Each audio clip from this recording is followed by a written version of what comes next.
आकाशवाणी मुंबई सादर करीत आहोत नाट्य प्रेमाच्या गप्पा.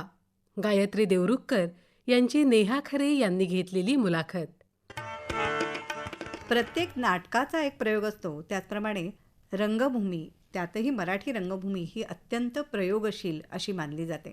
रंगभूमीवर सादर होणारी नाटकं प्रेक्षकांपर्यंत, विशेषतः तरुणांपर्यंत पोहोचवण्यासाठी धडपडणारी एक तरुण रंगकर्मी, नाटकवेडी तरुणी गायत्री देवरुखकर आज आपल्याकडे आलेली आहे. गायत्री, नमस्कार. नमस्कार. नमस्कार नेहाताई. स्वागत आहे तुझं आमच्या स्टुडिओमध्ये. रंगभूमी.com या नावाची गायत्रीची वेबसाईट आहे आणि माय रंगभूमी हे तिचं सोशल मीडियाचं अकाउंट आहे की ज्याच्या माध्यमातून ती नाटकं अधिकाधिक लोकांपर्यंत पोहोचवण्यासाठी प्रयत्नशील आहे. आणि गेली 5 वर्ष गायत्रीचा आता 27 मार्चला 6 वर्ष पूर्ण होतील. अच्छा, म्हणजे रंगभूमी दिनालाच. होय होय, जागतिक रंगभूमी दिनालाच आमचा वर्धापन दिन असतो. तर नाटकं प्रमोट करण्यासाठी व्यावसायिक संस्था सुद्धा अनेक आहेत आपल्याकडे उपलब्ध, पण तसं न करता नाटक लोकांपर्यंत पोहोचावं, प्रेक्षकांना नाटकाकडे आकृष्ट करावं, या उद्देशाने तू सोशल मीडियावरती काम करत असतेस. या कामाचं स्वरूप नेमकं काय आहे आणि याची सुरुवात कशी झाली याविषयी सांग. सुरुवात कशी झाली ते सांगेन, कारण खूप अनपेक्षित सुरुवात होती, अनपेक्षित पद्धतीने झाली, अनपेक्षित वेळी झाली. लॉकडाऊनमध्ये सुरुवात झाली. बरं. 2020 साली, अर्थात म्हणजे आपण सगळे घरी होतो तेव्हा. आणि माझी डॉल्गोना कॉफी जसं की म्हणाली बनवून झालेली, माझं बेकिंग शिकून झालेलं, केक वगैरे बनवून झाले होते. आणि मग माझ्या नवऱ्याने प्रेषित देवरुखकर, तर त्याचा खूप मोठा हात आहे रंगभूमी.com उभं राहण्यामध्ये, कारण त्याला टेक्निकल नॉलेज खूप आहे. त्यामुळे त्याने 2 वर्षापूर्वीच म्हणजे 2018 साली काहीतरी त्याने रंगभूमी.com हे त्याला नाव क्लिक झालं, त्याने डोमेन घेऊन ठेवलेला की अरे हे छान वाटतंय नाव, हे घेऊन ठेवूया. मग त्याने मला ती आठवण करून दिली, अगं बालिके आठव मी घेऊन ठेवलेलं ते, विचार करूया ना, एक्सप्लोर करूया ते काय करू शकतो अजून त्यामध्ये. तर मग मी विचार करायला सुरुवात केली आणि तेव्हा सगळेच रंगकर्मी घरी होते. म्हणजे असं कोंबडीला असं कुऱ्हाड्यात ठेवल्यासारखं त्यांनाही असं ते कोंदल्यासारखं झालेलं की कधी आपण बाहेर पडतोय, कधी काही आपली कला कुठे सादर करता येईल. मग त्या अनुषंगाने आम्ही म्हणजे वेबसाईट सुरू होतीच, मग त्यांचे घरून काही कार्यक्रम ऑनलाईन सुरू होते, तर त्याबद्दल आम्ही लिहायला सुरुवात केली. तिथून मग आमचं सर्कल थोडं थोडं वर्तुळ ते वाढायला लागलं. ती लोक आमच्याकडे यायला लागली की आमच्याबद्दल लिहा ना. आणि त्यांना असं कुठे एवढ्या छोट्या छोट्या उपक्रमांबद्दल कोणी लिहित नव्हतं फार, तर त्यांना खूप ते कुतूहल पण वाटलं की हे काय केलंय यांनी, नवीन वेबसाईट केली आहे, बरं ठीक आहे केली. मग म्हटलं आता अजून कसं आपण पोहोचू शकतो, तर आपण मग ऑनलाईन एकपात्री अभिनय स्पर्धा घेऊया. त्यासाठी मग यूट्यूब चॅनल सुरू केलं. त्यांना म्हटलं की तुम्ही घरून शूट करा आणि आम्हाला पाठवा, त्यात एडिट नको, एक पण 15 मिनिटापर्यंतचा एकपात्री अभिनय. आणि मग तसे खूप व्हिडिओज आले. तिथून आम्हाला पहिले मला वाटतं 500 ते 1000 सबस्क्रायबर्स तिथून आले यूट्यूबला. तशी सुरुवात झाली. आणि अगदी परीक्षक वगैरे ठेवून रामकृष्ण गाडगीळ सर, राजेंद्र चावला सर, हे म्हणजे माझे गुरु, ते होते परीक्षक. आणि त्यांनी अतिशय उत्तम निकाल लावत खूप छान निकाल जाहीर केला. आणि अशा प्रकारे 27 मार्च रोजी खरी रंगभूमी.com ची सुरुवात झाली. आणि मग असा हा हळूहळू प्रवास सुरू झाला. इंस्टाग्राम तर आम्ही खूप उशिरा आलो इंस्टाग्रामवर, पण फेसबुक, यूट्यूब आधीपासून सुरू होतं. आणि अशी झाली सुरुवात. बरं, तू स्वतः MSc केलेलं आहेस. हो, कॉम्प्युटर सायन्समध्ये. होय. आणि त्याच्यानंतर कॉर्पोरेट क्षेत्रामध्ये 7 वर्ष वेब डेव्हलपर म्हणून. पण मग कोविडच्या काळामध्ये नोकरीचं संकट उभं राहिलं म्हणून का नाटकाची आवड म्हणून? लॉकडाऊनच्या आधीच मी क्विट केलेली, कारण माझ्या झालेल्या ऑलमोस्ट 1000-1500 वेबसाईट्स माझ्या बनवून झालेल्या. अच्छा. डिझाईन्स ॲपचे करून झालेले. ते एक सॅच्युरेशन पॉईंट आला होता. आणि ते ऑफिस पॉलिटिक्सला मला कंटाळा आला होता मला खूप, खरंच. आणि मी शोधत होते दुसरं कुठे मी स्विच करू शकते. तेवढ्यात माझ्याच सासऱ्यांचं, म्हणजे ते कार्याध्यक्ष आहेत त्या संस्थेमध्ये, सासरे माझे प्रदीप देवरुखकर, प्रयोग मालाड नावाची संस्था आहे, खूप जुनी संस्था आहे. आणि तिथून मग मी हळूच जरा त्यांना विचारत, बाबा मी करू का नाटक हौशी राज्यनाट्य स्पर्धेमध्ये, त्यावेळी तुला आहे आवड, असं त्यांनाही ते सरप्राईज झालं की अरे 7 वर्षही घरात आहे, मला नाही माहित, असं झालं. तर ते म्हणाले की बघ करून. मग मी थोडं जायला सुरुवात केली. मग राज्यनाट्य स्पर्धेत मी एक नाटक करून बघितलं. प्रदीप राणे सरांचं अंजान शहर नाटक होतं. मग मी ओढले गेले. म्हणजे मला माहीतच होतं. माझी एक मैत्रीण होती कॉलेजमध्ये असताना, ती म्हणायची की अगं तू चांगलं करशील, तू बोलताना पण कळतं, तू अभिनय का नाही करत. ती अभिनेत्री होती. तर मी तिला म्हटलेलं की त्या क्षेत्रात एकदा मी गेली ना, ते क्षेत्र मला ओढून घेणार हे मला माहिती आहे. पण मला भयंकर आवड आहे, रंगमंचाचीच मला मुळात आवड आहे. आणि त्यामुळे मग ते एक नाटक केलं. त्याच्या पुढच्या वर्षी प्रमोद शेलार सरांनी बसवलेलं, जयंत पवार सरांनी लिहिलेलं लिअरने जगावं की मरावं हे करायला मिळालं. अरे वा. तर त्यांच्या पुस्तकातही माझं नाव आहे, म्हणजे अरुंधती शर्मा लीड जो रोल होता त्यासमोर माझं नाव आहे गायत्री देवरुखकर. मला खूप आनंद होता त्या गोष्टीचा तेव्हाही. सो आवड आहे आणि लहानपणापासून आई बाबांनी खूप नाटकं तू दाखवली. लालबागची मूळची. मी मूळची लालबागची, हं. त्यामुळे ते आहेत सगळं कला अशी ती भरलेली आहे सगळं. सांस्कृतिक वातावरण चांगलं खूप, मिळालं. हो. बाबांनी आणि मला खूप नाटकं दाखवली. म्हणजे दिवाळीची सुट्टी पडली, एक नाटक ठरलेलं असायचं, गणपतीच्या सुट्टीत असायचं, त्यानंतर 1 मे महाराष्ट्र दिन म्हणून एक नाटक आम्ही बघायला जायचो. अगदी हल्ली देहभान बघितलेलं आहे मी इला भाटेंचं. लग्नापूर्वीचं माझं शेवटचं नाटक देहभान अतिशय सुंदर होतं. प्रपोजल 1 मेलाच मी बघितलं. म्हणजे मला बघा नाटकांचं असं आहे, तारखेने लक्षात राहतात नाव. म्हणजे मी महाराष्ट्र दिनाला हे नाटकं बघितलेली. सुंदर मी होणार आत्ता आलं नाटक, पण मी वंदना गुप्तेंचं सुंदर मी होणार बघितलंय. रणांगण मी 4थीत असताना बघितलेलं अविनाश नारकर सरांचं. आता ते जेव्हा पुरुष नाटकाला मला भेटले त्यांना मी सांगितलं आवर्जून की मी रणांगण बघितलंय तुमचं. तर अशा भरपूर आठवणी आहेत. सो हे आत्ता होत नाही याची मला खंत आहे की पालक नाटक का नाही दाखवत आहेत मुलांना. नाही, मराठी शाळा आता बंद पडत चालल्यात, आपल्या डोळ्यासमोर दिसत आहे. आता ICSE बोर्ड, CBSE बोर्ड हाच वाद सुरू असतोय. पण अशातच जरा मराठी भाषेचं कुठेतरी एक टच राहू देत मुलांमध्ये. यासाठी तुम्ही नाटक याशिवाय दुसरं माध्यम नाही चांगलं. म्हणजे कानावर काहीतरी सतत चांगलं ऐकायला मिळतंय, चांगलं मराठी ऐकायला मिळतंय. सुंदर मी होणार म्हणा, बोलविता धनी, ही नाटकं जर तुम्ही तुमच्या मुलांना दाखवली तर ते 4-5 मराठी चांगले शब्द घेऊन बाहेर पडतील. त्यांना नाटकाचा त्यासोबत इतिहास कळेल. बोलविता धनीमध्ये तुला भाषा सुद्धा पोहोचवायची आहे, मराठीचं प्रेम आपलं आहे आणि शिवाय नाटक पोहोचवायचं. होय होय होय. आणि हे दुहेरी उद्देश घेऊन तुम्ही रंगभूमीवरती माय रंगभूमी हे सोशल मीडिया पेज तुमचं सुरू केलं. आता तुझ्या कामाचं स्वरूप कसं आहे ते सांग आधी आम्हाला. कामाचं स्वरूप असं काही नाहीच आहे मुळात. मला एक नाटक जर पोहोचवायचं आहे प्रेक्षकांपर्यंत, त्यासाठी जे काय करायला लागेल ते मी करते. आणि आमचा कुठेही असं आम्हाला त्याचा व्यापार आधीपासूनच करायचा नव्हता की एखादं नाटक कोणीतरी खूप असे पैसे दिले आणि मग ते नाटक पोहोचवायचं, तसं नाही होणार. प्रमोट करणं ते नाही होणार. जोपर्यंत ते माझ्या हृदयाशी भिडत नाही नाटक, तोपर्यंत मी कसं दुसऱ्याला सांगणार की हे नाटक बघ. आपण वेबसिरीज सांगतो ना, अरे मी काल रात्रभर मॅरेथॉन मी तो बिंज वॉच केली आणि मला इतकी आवडली ती सिरीज. तसंच मी कॅमेऱ्यावरून आता बोलते की मला नाटक हे आवडलं, तुम्ही बघा. आणि नाटक आता सध्या इतकं पुढे गेलंय की पोस्टपार्टम डिप्रेशनवर नाटक आलंय, अगं अगं आई नावाचं. इतके वेगवेगळे विषय हाताळले जात आहेत. बोलविता धनीमध्ये संगीत शारदा नाटक कसं बसलं ह्याची गोष्ट आहे. गोविंद बल्लाळ देवलांना ते कसं सुचलं नाटक, इथपासून ते अवघे पावणशे वयमान ते गाणं कसं त्यांना सुचलं, हे सगळं इतकं गोड वाटतं ते बघायला. त्या काळात घेऊन जातात आपल्याला. तर असं ते अद्भुत नाट्यक्षेत्र आहे. त्यामुळे त्याबद्दल मी बोलते. आणि हे माझे रिव्ह्यूज कुठलेही पेड नसतात. ते जर आणि हे सगळं तू समाज माध्यमावरती घालत असतेस, तू वेगवेगळे व्हिडिओज करतेस आणि नाटकाच्या ठिकाणी जाऊन पण परवानगी घेऊन निर्मात्यांची. हो, तो सुरुवातीला आमचा गेला त्यामध्ये वेळ. कारण आता जसं की मी म्हटलं लॉकडाऊनमध्ये आम्ही सुरुवात केली, त्यामुळे 2020-21 तसं तर पोकळी होती. म्हणजे नाटकांना जाता येत नव्हतं कारण नाट्यगृह बंद होती. मग 50% आरक्षणावर सुरू झाली नाटकं, तेव्हा आम्ही जायला लागलो. मग व्हॅक्यूम क्लीनर पहिलं आम्ही कव्हर केलं आणि अशोक मामा होते समोर मुलाखत घ्यायला पहिलेच नेमके, आणि मी पोटात गोळा आलेला मोठा. पण नेमकं मी तेव्हा कॅमेऱ्यावर येणार नव्हते, त्यामुळे मग मला कॅमेऱ्या पलीकडून फक्त क्वेश्चन विचारायचं होतं. त्यांना मी प्रश्न विचारले, त्यांनी उत्तरं दिली. सो मला सगळ्यांना ना थँक्यू बोलायचं की आम्ही खूप लहान असूनही आम्हाला खूप मान दिला नाट्यसृष्टीने आणि आमचं स्वागत केलं, संधी दिली आम्हाला, प्रोत्साहन दिलं कित्येक वेळा. आणि त्यामुळे मला वेगवेगळी नाटकं आजही बघता येत आहेत. तो आत्मविश्वास आत्ता माझ्यात आला कारण मी काही जर्नलिझम केलं नाही, काही नाही, पण कॅमेऱ्यासमोर येण्याचं जर मला हिंमत झाली आहे तर ती त्यांनीच दिली आहे, ही नाट्यसृष्टीने दिली आहे. आणि एवढं चांगले विषय आहेत तर का नाही पोचावेत प्रेक्षकांपर्यंत, असा त्यामागे एक मानस असतो. आणि पण मग तू फक्त व्यावसायिक नाटकं ह्याच्यामध्ये बघतेस का प्रायोगिक सुद्धा? माझ्यासाठी ना व्यावसायिक प्रायोगिक असा आता फरक राहिलेलाच नाहीये मुळात. म्हणजे तो आणि आता करूही नाही असं मला वाटतं. आता सेमी कमर्शियल, सेमी एक्सपेरिमेंटल पर्यंत आलोय आपण. तर मला वाटतं आता ही एक पुसट रेषा आता ही काढूनच टाकावी.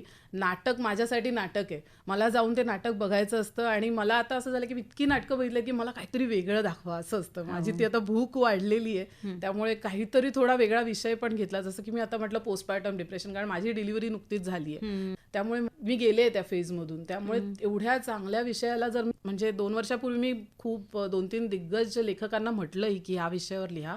भारतामध्ये या विषयाबद्दल अजूनही तितका काय म्हणतो आपण प्रकाश पाडलेला नाहीये त्यावरती.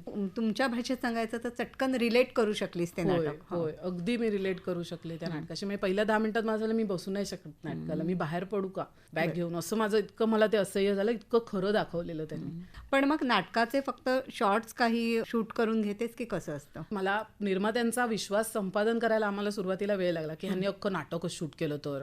हा. मग काही प्रोड्युसर हटकायचे येऊन निर्माते, की अरे बस झालं कॅमेरा बंद करा आता वगैरे. पण आम्ही म्हटलं ठीक आहे करतो. म्हणजे आम्हाला जेव्हा नाटक एकदा बघितलं की आम्हालाही कळायचं की हे नाही दाखवायचं नाटकातलं प्रेक्षकांना, एवढा एक पार्ट दाखवायचा आहे की ज्याने लोकांना वाटेल काय आहे नाटक, हे जाऊन बघायलाच पाहिजे, इतकंच आम्ही दाखवायचो. आणि हे आता निर्मात्यांना माहिती आहे. त्यामुळे आता निर्माते असं म्हणत नाहीत, की निर्माते म्हणतात की तू जेवढं दाखव तुला हवं तेवढं, मग आम्ही आमची स्ट्रॅटेजी प्लॅन करतो. इथवर आता आलेलं आहे. ही दृष्टी पण फार महत्वाची आहे ना, की त्याच्यातलं आपल्याला प्रेक्षकांपर्यंत काय पोहोचवायचं आहे होय जेणेकरून ते नाटकाकडे आकर्षित होतील. होय हा. होय. माझं एक त्यासाठी सिम्पल हे आहे त्यामागे, हां. क्लुप्ती म्हणू शकते मी, की मग मी माझ्या बाबांचा विचार करते. मला माझ्या बाबांना माझ्या प्रायोगिक व्यावसायिक हा फरक कळत नाही. ते चौथी भिंत ब्रेक करणं वगैरे हे त्यांना नाट्यशास्त्र म्हणून माहित नाही. त्यांना नाटकं बघायला मात्र खूप आवडतात. त्यामुळे जर त्यांना ह्या एवढं डीपमध्ये जाऊ नये, त्यांना एवढं माहिती की नाटक, मग त्याचा विषय कसा जास्तीत जास्त चांगल्या पद्धतीने पोहोचवता येईल हा माझा विचार असतो त्यामागे. हा. सो ज्या माणसाला नाटक काय माहित नाही तोही नाटकाला आला पाहिजे, ही माझी त्यामागची एक संकल्पना असते. बर. नाटकाविषयीचे रिव्ह्यूज किंवा नाट्य परीक्षणं जी आहेत ती वृत्तपत्रामध्ये येण्याची आपल्याकडे फार जुनी परंपरा आहे. होय. किंवा काही चॅनल्सवरती सुद्धा ते तर नाटक प्रमोट करणं हाच प्रकार असतो अनेकदा. पण त्यापेक्षा वेगळं असं तू कशा पद्धतीने मांडतेस? म्हणजे तुझे व्हिडिओज पाहिले तर तू अगदी सहज बोलतेस, म्हणजे सर्वसामान्य प्रेक्षकाच्या भूमिकेतून तू रील्स करत असतेस का? कोणी नाट्य समीक्षक वगैरे बघत असतील माझे रिव्ह्यूज तर होतं हे बऱ्याचदा, की अरे ही कोण आता नवीन आली आहे, यांचं ह्या मॅडमचं नाव काय आता वगैरे, असंही हटकलं गेलं सुरुवातीला.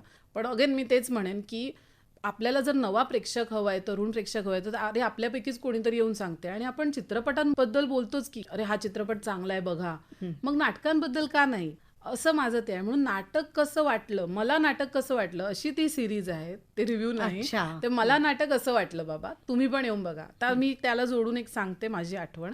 अखिल भारतीय मराठी नाट्य परिषदेचं 100वे नाट्य संमेलन झालं तेव्हा काही परिसंवाद आयोजित करण्यात आले होते. त्यामध्ये अद्वैत दादरकर यांनी एक खूप सुंदर गोष्ट सांगितली की जेव्हा दादा एक गुड न्यूज आहे नाटक आलं तेव्हा ऋता होती त्यामध्ये.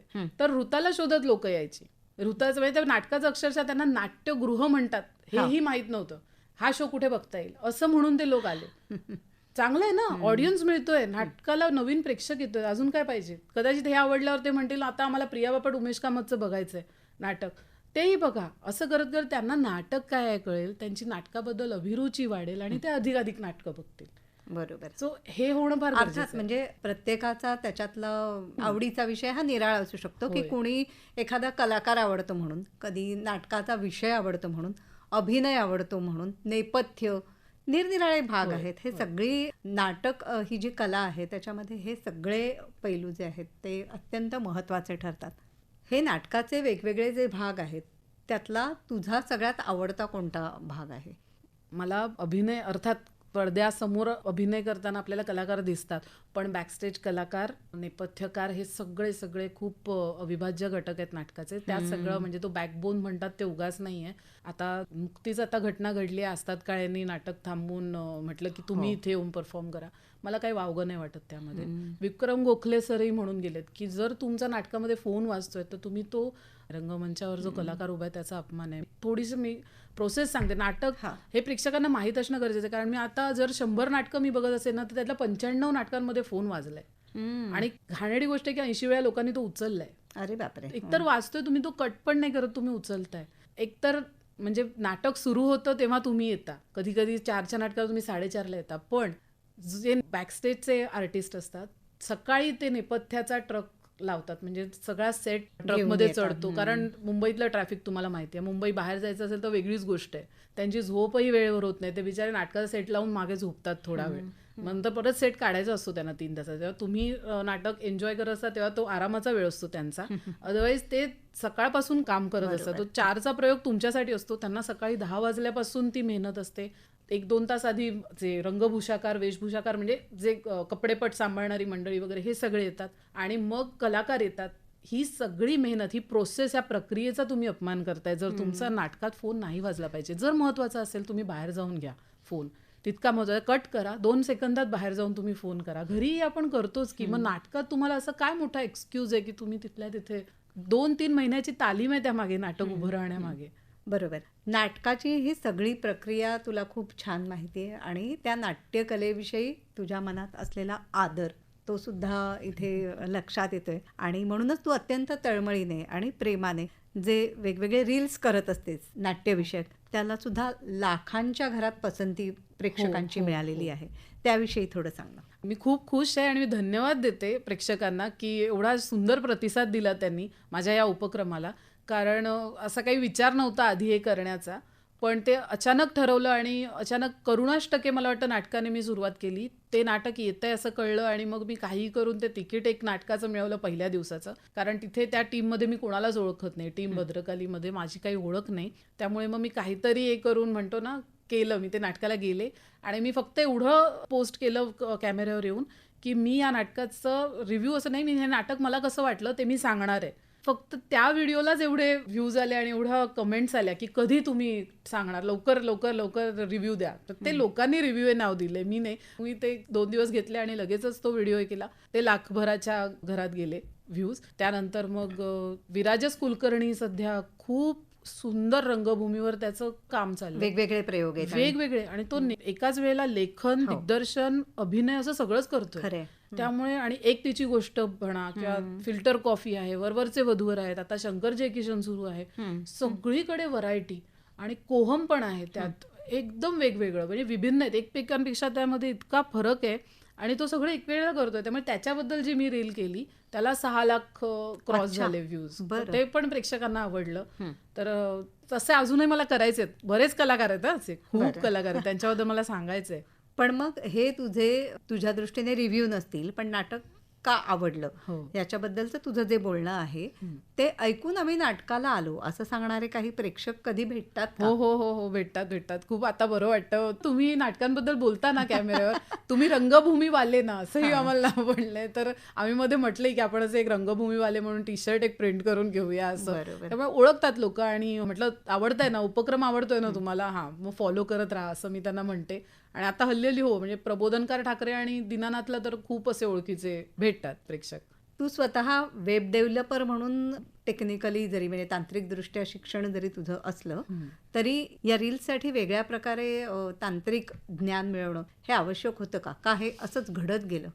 नाही, खरं तर ते काय आता खेळासारखं झालंय. मोबाईल आपल्या हातात खेळण्यासारखा असतो आणि तुम्ही जेवढं एक्सप्लोर कराल तेवढं म्हणजे स्काय इज द लिमिट. त्यामुळे मी आत्ताही अजूनही शिकते. उद्या तुम्हाला बेटर व्हर्जन बघायला मिळणार. आताच नुकतं मी एक चालत फिरत मी मेट्रोने जात होते, तर मी माझ्या अख्ख्या प्रवासामध्ये थोडं थोडं थोडं शूट केलं आणि मग ते एडिट करून पोस्ट केलं. त्यालाही चांगला रिस्पॉन्स आला. म्हणजे अगदी गॉगलवर लावून, कारण ऊन आहे आता, नॅचरल आहे ते. त्यामुळे मग हां, पण रीलसाठी हुक लागतो ह्याच्यासाठी वगैरे थोडा मी हे केला, अभ्यास केला की कशा रील्सचा व्ह्यूज वाढवण्यासाठी तुम्ही काय करू शकता. तर चांगला हुक पाहिजे. सुरुवातीला प्रेक्षक स्क्रोल करताना तुमच्या रीलवर का थांबेल, तर म्हणून मग मी विराजस कुलकर्णीचंच मी एक्झाम्पल देईन. त्या रीलमध्ये मी सुरुवातीला म्हटलं विराजस कुलकर्णीचं हे चाललंय काय, असं अगदी त्रासिक चेहरा करून. मग लोक थांबतात, अरे काय केलं विराजसने. लोकांना ट्रोल होताना बघायला आवडतं कोणाला तरी, पण नाही अरे पुढे जाऊन इथं कौतुक करते असं होतं त्यांचं. अरे बापरे एवढं सगळं चालू आहे असं. त्यामुळे मग ती बडबड न वाटता लोक त्यामध्ये एंगेज होतात. सो ते एंगेजमेंट वाढवण्यासाठी तुम्हाला थोडं काहीतरी असं करावं लागतं वेगळं. मला वाटतं तुझ्या बरोबरीने तुझा जोडीदार प्रेषित हा सुद्धा या क्षेत्रामध्ये अधिक तज्ज्ञ आहे. होय होय होय अगदीच.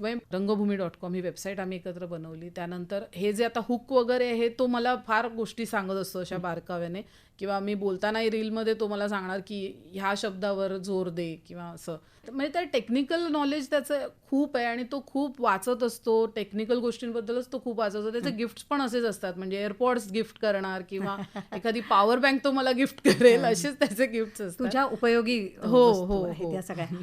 पण मग शूट करण्यासाठी चांगला कॅमेरा घेऊन जाते, ट्रायपॉड वगैरे असं सगळं असतं की?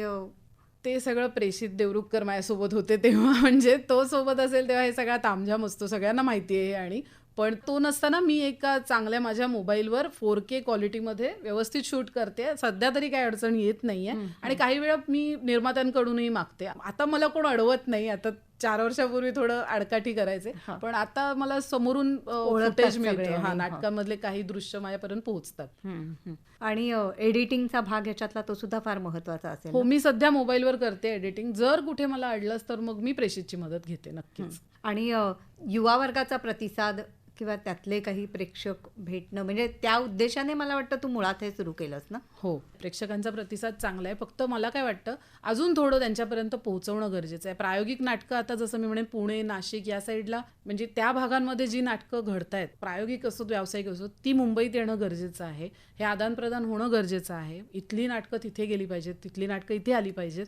त्यामुळे काय होईल ना, तिथल्या तरुण वर्गालाही कळेल की इथे काय चाललंय आणि त्यानुसार ती जागृती होणार. ते हळूहळूच होणार आहे.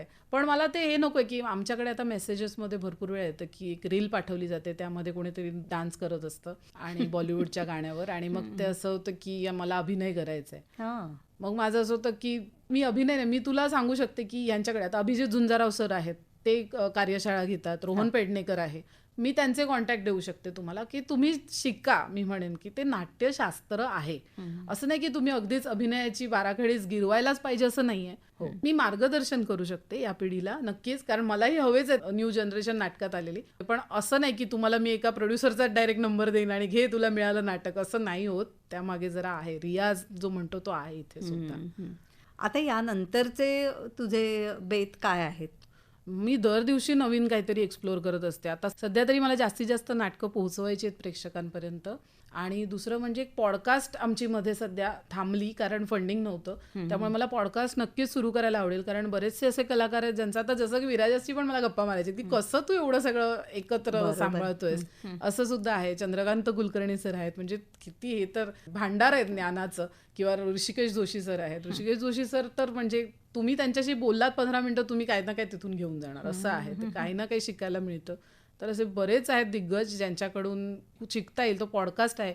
त्यानंतर मला असं एक काहीतरी करायचं आहे की नाट्य दरबार नावाचा एक आमचा उपक्रम होता, ज्यामध्ये आम्ही पुणे, नाशिक इथली जी मी नाटकं म्हटली तुम्हाला, ती नाटकं मुंबईत कशी आणता येईल. तर दर महिन्याला एक नाट्य दरबार भरवायचा आणि तिथे या नाटकांना इन्व्हाइट करायचं.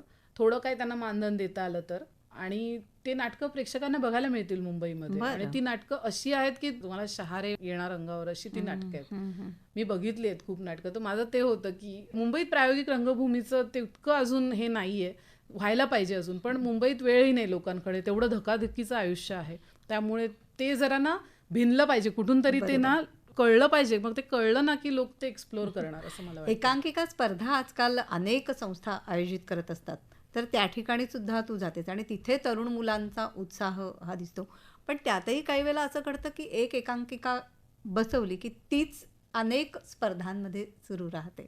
त्यालाही काही आर्थिक आणि इतरही कारणं असतील, कारण मुलंसुद्धा व्यग्र असतात आपापल्या अभ्यास आणि ते सांभाळून नाटक करण्यामध्ये. तर या स्पर्धांच्या वेळेचा तुझा अनुभव कसा आहे? हा, तुम्ही जे म्हणालात ते की परत परत बघाव्या लागतात एकांकिका. तर अमर हिंद मंडळाची अंतिम फेरी मी बघितली, माझा खूप सुंदर अनुभव होता. आत्ता शासनाची झाली एकांकिका स्पर्धा, तोही चांगला अनुभव होता. पण तुम्ही म्हणताय तसं की हो, होत आहे की त्याच एकांकिका फिरतायत, पण मुलांवर अभ्यासाचंही प्रेशर सध्या इतकं आहे आणि घरून काही लोकांना सपोर्ट नसतो मुलांना. हे मी माझ्या काळातही बघितलंय मित्रमैत्रिणींमध्ये की घरून नाही ग सपोर्ट, बहीण नाही सपोर्ट करत, आई वडील नाही सपोर्ट करत, असं होतं. त्यामुळे ते होतं की जरासं त्यामध्ये. आता तुम्ही बालनाट्य बघा, बालनाट्यांमध्ये किती लहान मुलं आहेत. आत्ता मी एक नाटक बघितलं, अबब विठू बोलू लागला, त्यामध्ये मला लहान मुलं दिसली. मला नाहीतर लहान कुठल्या बालनाट्यात लहान मुलं दिसतच नाही आहेत. म्हणजे बालरंगभूमी म्हणतो आपण, लहान मुलांच्या कलागुणांना वाव मिळेल असं काहीतरी. पण लहान मुलं आता ते अभ्यासातच इतकी आहेत. Board, ICSE board, IG board, आम्ही कुठून वेळ काढू, त्यांना हे क्लासेस आहेत, असं सगळं सुरू आहे सध्या. तरीसुद्धा काही संस्था मात्र जोरकसपणे प्रयत्न करतायत बालनाट्यासाठी सुद्धा. मला तुला हेच विचारायचं आहे की अशा प्रकारचे प्रयोग कुठे होत असतील तर ते सुद्धा लोकांपर्यंत पोहोचवण्यासाठी तू प्रयत्नशील हो, असणार. मी आता तोच विचार करते की आता जर सुट्ट्या पडत आहेत, पण जेव्हा शाळा सुरू असते ना तेव्हाही सुट्ट्या पडताना तर मी पालकांना आवाहन करेन की तुम्ही नाटकं पहिली तर दाखवा, मुलांना नक्की घेऊन जा. सुट्टीत 2 नाटकं तरी दाखवा. एक बालनाट्य दाखवा, एक नॉर्मल आपलं जे व्यावसायिक नाटक, प्रायोगिक नाटक एखादं दाखवा. आणि शाळा सुरू असताना शाळेकडून एका नाटकाला जर घेऊन गेले सहल म्हणून तर खूप उत्तम होईल. पूर्ण शालेय तुमच्या ज्या कार्यक्रमामध्ये एक हे ठेवा की एक मराठी नाटक दाखवायचं मुलांना. खूप उत्तम होईल ही गोष्ट. हे मी स्वतः वैयक्तिक पातळीवर सुद्धा याचे प्रयत्न मी करणार आहे. तू मगाशी उल्लेख केलास तशा काही एकांकिका स्पर्धा, त्याचं सुद्धा कव्हरेज आत्ताच्या भाषेत, तर ते तुझ्या सोशल मीडियावर, समाज माध्यमावरती तू करतेस का? हो हो हो करते मी. खूप असं मानधन नाही आमचं. ह्या स्पर्धांना प्रेक्षकांपर्यंत पोहोचल्या पाहिजेत, कारण ह्या स्पर्धांना बरेच वेळा प्रवेश विनामूल्य असतो. अगदी 100-150 रुपये तिकीट असतं. तर ह्यामध्ये तुम्हाला 7-8 इतक्या सुंदर दर्जेदार एकांकिका बघायला मिळतात. आणि यंगस्टर्सचं तुम्ही लेखन बघा, त्यांचं दिग्दर्शन आणि त्यांचा तो उत्साह, म्हणजे तो तर बक्षीस समारंभाला माहिती आहे, जो काही जल्लोष होतो एकच निकाल लागल्यावर, तो बघण्यासारखा असतो. त्या एकांकिकांमधूनही तुम्हाला बरंच काही घेण्यासारखं असतं. खूप सुंदर, म्हणजे तिथूनही नाटकाची रुची निर्माण होऊ शकते खरं तर प्रेक्षकांमध्ये. त्याच्यातून नवे कलाकारही घडत असतात. होय, ही होय. पहिली पायरी असते नक्कीच. ह्या महाविद्यालयीन काळातल्या स्पर्धा. म्हणजे नक्कीच. शहरांमध्ये नाट्यगृह उपलब्ध आहेत, तिथे त्या ठिकाणी चांगली नेपथ्य, प्रकाश योजना या सगळ्या माध्यमातून नाटक सादर होतं. तसंच आपल्याकडे गावागावात सुद्धा नाटकं पूर्वीही पोहोचवण्यासाठी प्रयत्न झालेले आहेत. पण आणखीनही काही वेगळे अभिनव प्रयोग नाटक सादरीकरणामधले, त्याविषयी आम्हाला सांगशील का? आता सगळ्यात आधी नाट्यगृह नाही आहे जिथे, तिथेही नाटकं होऊ शकतात. हो. कारण अतुल पेठे सर, आता त्यांची आठवण झाली, किंवा प्रभाकर पणशीकर सरही म्हणून गेलेत की मला काही नको, मला मोकळी एक जागा द्या, मला स्टेज पण नको, मोकळी जागा द्या, मला एक कलाकार पाहिजे, बस 2 नाटक माणसं सादर आणि नाटक करतो. होऊ शकतं. काहीच गरज नाहीये, म्हणजे उजेड जेवढा माझ्यावर पडू शकतो तेवढा लाईट द्या, मी नाटक करू शकतो. असा एक आहे किस्सा त्यांचा. सो नाटक कुठेही होऊ शकतं. आणि त्याचं उत्तम उदाहरण म्हणजे मी हे इंग्लिश न्यूजपेपरमध्ये मी वाचलंय. हा लेख सुव्रत जोशीचं नाटक होतं. आता सुव्रत जोशी खरं तर एक हरहुन्नरी अभिनेता आहे. म्हणजे त्याचंही रंगभूमीवरचं प्रेम मला माहिती आहे, की तो आता भरपूर भारंभार चित्रपट करू शकला असता किंवा वेब सिरीज करू शकला असता, पण तो इतका रमलाय आता रंगभूमीवर आणि ते बघणं त्याला इतकं सुंदर आहे. ठकीशी संवाद घ्या त्याचं, किंवा वरवरचे वधूवर. आणि त्यापेक्षा वेगळं त्या लेखात जे मी वाचलं ते असं होतं की अंडर कन्स्ट्रक्शन बिल्डिंगमध्ये ते नाटक केलेलं त्यांनी. बरं. तर ते एक मजल्यावर वेगळं नाटक, त्या नाटकाचाच वेगळा वेगळा भाग सुरू होता. तर ज्या मजल्यावर तुम्ही जाणार तिथून तुमची स्टोरी कंटिन्यू होणार. म्हणजे मलाही माहित नाही, आता हे मी वाचून त्याच्याशी मी गप्पा मारल्या, तर ते अरे, मी म्हटलं की अरे परत बघा ना सुरत दादा करायला. तर ते म्हणाले अरे परत आता ते अंडर कन्स्ट्रक्शन बिल्डिंग एक शोधायला लागणार कुठेतरी आणि ते करायला लागणार, पण करू नक्कीच, असं ते म्हणालेत. आता कधी आता सुरत दादा जर ऐकत असतील तर प्लीज करूया. तर असं हे नाटक खऱ्या अर्थाने आपल्या जगण्याशी जोडलेलं आणि समृद्ध करणारं, तुझ्या दृष्टीने नाटक हे काय आहे? माझा श्वास आहे नाटक. मला खूप दिलंय रंगभूमीने, खूप दिलंय मला.